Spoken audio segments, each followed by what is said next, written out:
Are you searching for purpose of life?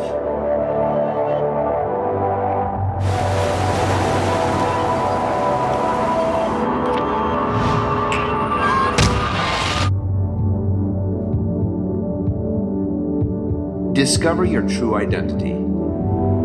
Stay tuned to Shalom World.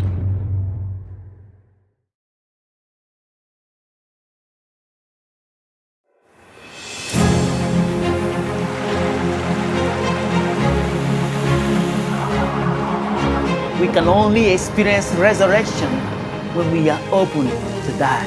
Yes, to rise to new life is to have the courage to die to all those things that weighs us down. We entertain the beauty of resurrection, but yet we dislike the pain of dying. My name is Father Dominic Orih, and I invite you in this episode, Resurrection.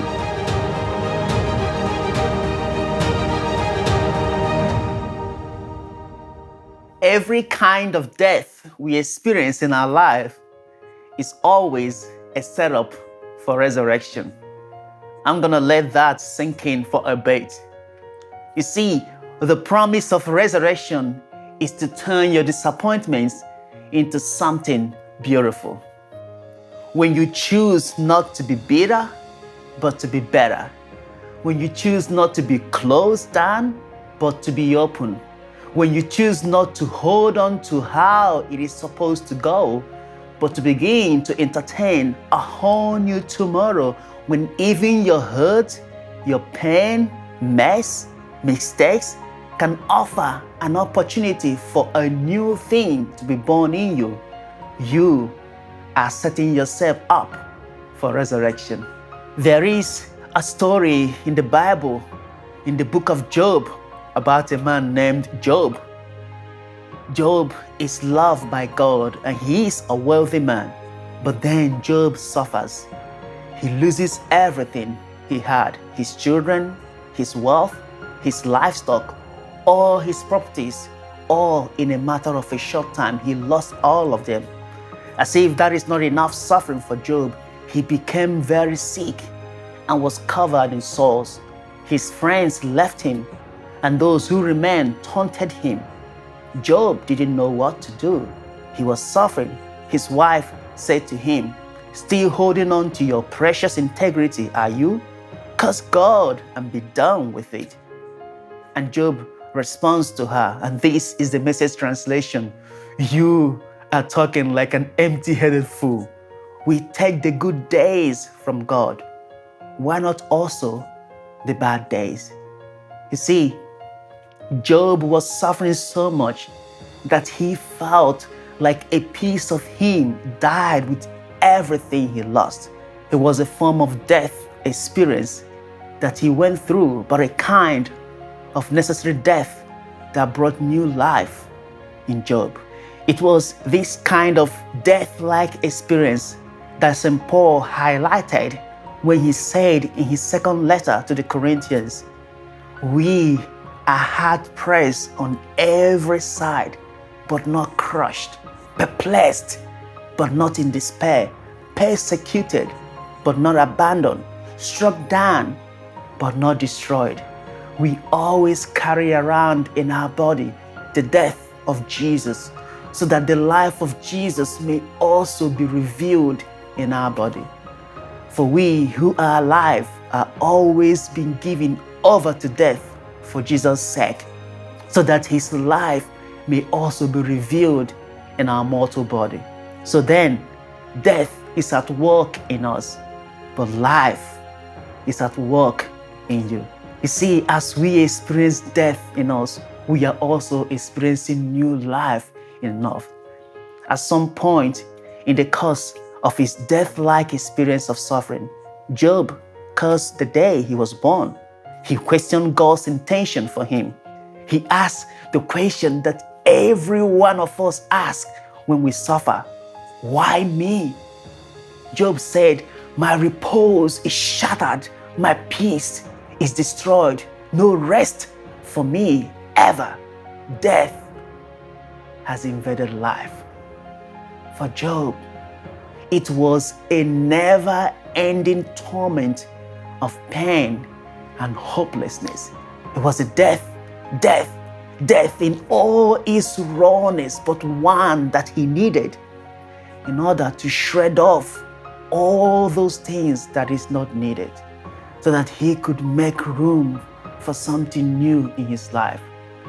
He needed to experience a new kind of sin, one that plunges him to embrace a God who is always and forever larger than he expected. You might say that Job was moving from the first half of life to the second half of life. In the first half of life, we are concerned about our sense of security and identity and what we are capable of doing. But in the second half of life, you become conscious of how most of the things you spent your energy and sweat on and pursued in your first half of life has failed you miserable. And now you are open to be led somewhere new where you will transcend and include. Sometimes, in order to get into this latter stage of living, you have to go through the purifying fire of some kind of death. It purifies your soul. It enlarges your heart and it widens your horizon. It makes you appreciate your humanity and keeps you in touch with your divinity. It is the movement from death to resurrection. And this is the story of Job, because Job was restored again. All the things he lost, he recovered more than before. See, this story is not a story about a God restoring things physically, even though that is not out of the question, but a story of a God who always restores us again and again in a wholly new way. A God who takes us on a journey of leaving the old that is not needed anymore to create room for the new that is coming in our way if we allow it. As Jesus said in the Gospel of Matthew, people do not put new wine into old wineskins. Otherwise, the skins burst, the wine spills out, and the skins are ruined. Rather, they pour new wine into fresh wineskins, and both are preserved. You see, sometimes in your life, you will go through some kind of death that tells you that the old wineskin cannot contain the divine experience going on in your life. And it is time to put the old wineskin behind and get new wineskin to contain the fresh wine that God is pouring into your life. Lest you lose both the skin and the wine. And we don't want that, do we? Something old dies in you and something new is born. That is the pattern of life, isn't it? So when you think of the story of Jesus and how he died and rose again in glory, Jesus was showing us that the true path of transformation, how to evolve this dynamic pattern of life, a death that will lead to resurrection. And so when he takes Peter, James, and John up on a high mountain, after telling them of his coming death, he transfigured in glory to show them that even by the testimony of Moses and Elijah that appeared, that the passion and death leads to the glory of resurrection. That's what we say in the preface of the transfiguration of Jesus Christ. See, in a way, Jesus was giving them a foretaste of what experiencing resurrection will look like as his clothes became dazzling white, a kind of life that is filled with the radiating light of the exuberance of divine life, as Bishop Robert Barron would normally say, but a kind of resurrected life that is only going to be experienced through death. See, resurrection is the outcome of dying. To rise to new life is to have the courage to die to all those things that weighs us down. It is amazing what new birth could happen in us if we are courageous to die. Every day that we make a choice, we are choosing to die to something in order to rise to something new. The question is, what are you choosing to die to so you can allow something new to be birthed in you? What resurrections are happening in your life right now? Are you learning how to be patient by dying to impatience in your life? Are you embracing tolerance and vulnerability by dying to having control? Are you choosing to love by dying to hate? Are you learning how to be generous and kind by dying to selfishness and indifference? Of course, greed. Are you starting your journey of forgiving everyone for everything by dying to unforgiveness, malice, and holding grudges in your life? See, there is this story in the book of Genesis about a man named Joseph. Now, Joseph had 11 brothers and one sister. His father Jacob loved him so much, more than his other brothers, which his other brothers to become jealous of him. His father bought Joseph a coat of many colors, and that wasn't Joseph's relationship with his brothers, who believed he was always favored by their father. When Joseph was 17 years old, he had a dream that would imply his family would bow down to him in the future. And so he told this dream to his family, and this infuriated his brothers so much that they started planning on how to kill their brother Joseph. So his brothers, they were so jealous and eager to get rid of Joseph that when the opportunity came, they didn't hold back. They saw their brother coming from afar, who was sent by their father to check on how they were doing. And they said, "Here comes the dreamer. Let us kill him by throwing him into one of these pits and say that a ferocious animal had devoured him. That way we'll be done with his dreams."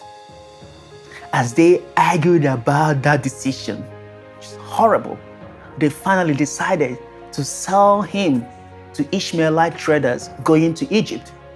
They tore Joseph's coat of many colors, spreading it with the blood of an animal that they had killed. They took it home and told their father that a wild animal had devoured Joseph. When Jacob was told this lie, he wept bitterly for the death of his beloved son, Joseph.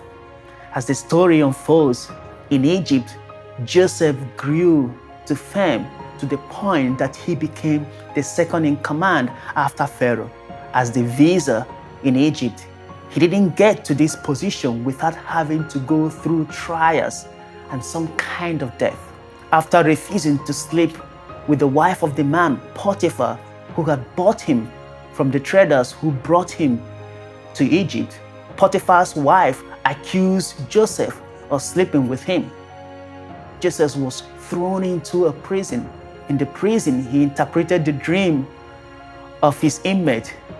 Now, when the inmate was released and was serving in the palace, he spoke of Joseph's ability to interpret dreams.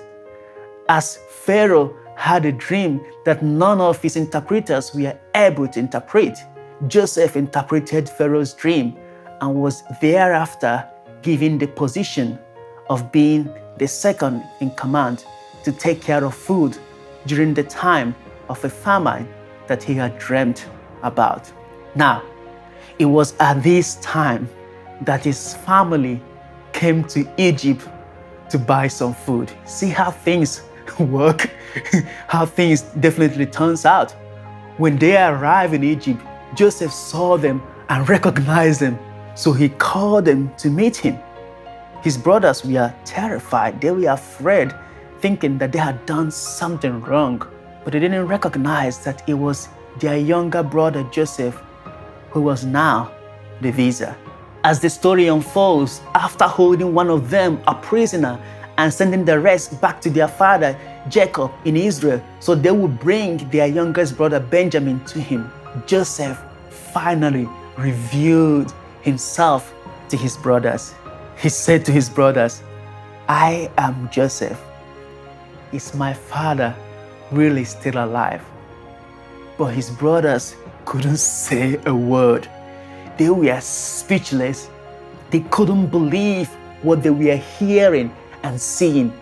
He said to them, "Come closer to me." They came closer. He said, "I am Joseph, your brother, whom you sold into Egypt. But don't feel badly. Don't blame yourselves for selling me. God was behind it. God sent me here ahead of you to save lives. There's been a famine in the land for 2 years now. The famine will continue for 5 more years, neither plowing or harvesting.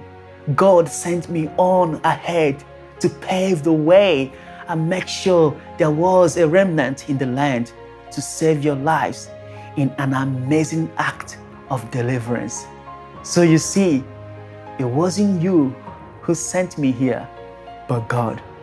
He set me in place as a father to Pharaoh, put me in charge of his personal affairs, and made me ruler of all Egypt." See, friends, I don't know about you, but whenever I read those words, I feel like cheering up. Because whenever you receive unearned love, it does something in your heart. It enlarges your heart and fills it up with gratitude. Joseph was finally seeing the bigger picture for his dream that he had when he was 17 years old. He finally realizes that his brother's betrayals was a setup for him. In a way, the kind of death experience he had, being put in the pit, in the darkness and loneliness, and the betrayal and loss and isolation and sadness and hopelessness of the pit, he was being set up to experience resurrection. And he said, "God has set me here in an amazing act of deliverance so that I could save people." You see, something new was being birthed in Joseph, a new heart with a strong capacity, strong enough to hold all the disappointments, betrayals, hatred, and pain. He absorbs all of them, and now he is strong enough to hold them all together. He releases them into the ocean of divine mercy. Joseph forgives his brothers. "I am Joseph, your brother, whom you sold into Egypt. But don't feel badly. Don't blame yourselves for selling me. God was behind it." What powerful words that came out of his mouth. Trust me, you cannot, I repeat, you cannot say those words if you have not died to revenge, hatred, grudges, or still waiting for them to come and say, "I'm sorry." No, you have to die to all those things to be able to rise up with an enlarged heart that could finally forgive. A heart that has learned to set somebody free through forgiveness, and then realizing that the one set free is you. When you experience some kind of trauma or disappointment or change or disruption in your life, there is always an invitation to move forward, to grow and expand. It is how you transcend and include. When you refuse to take that direction of growing to expand and hence transcend and include, you will always go backwards retreat and withdraw in life.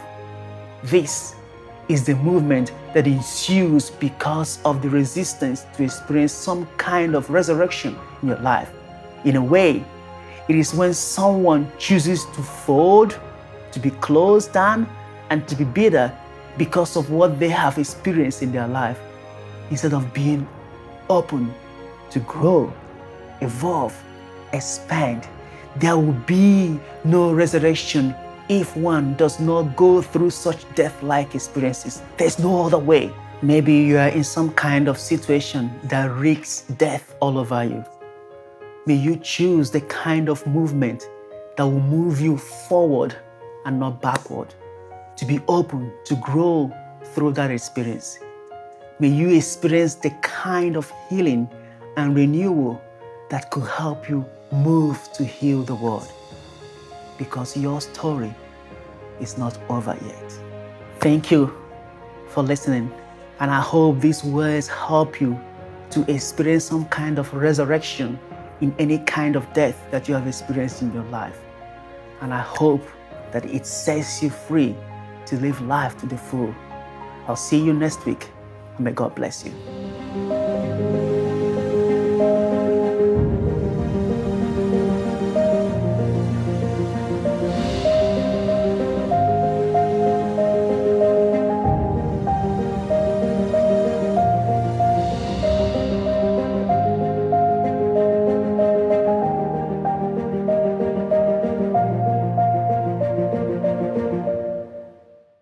Shalom World brings to you the Catholic faith in all its different dimensions. It can be a faith to inspire you in your own living of your Catholic life in society. Shalom World offers you an opportunity of being enriched and strengthened in your family life. We live in a culture that needs to have a Catholic presence. We live in a culture that needs to be evangelized by the presence of Catholic teaching and the inspiration to live according to our Catholic way of life. I recommend to you to be involved in the work of Shalom World. May the Lord bless you and bless the work of Shalom World. In the name of the Father, and of the Son, and of the Holy Spirit. Amen.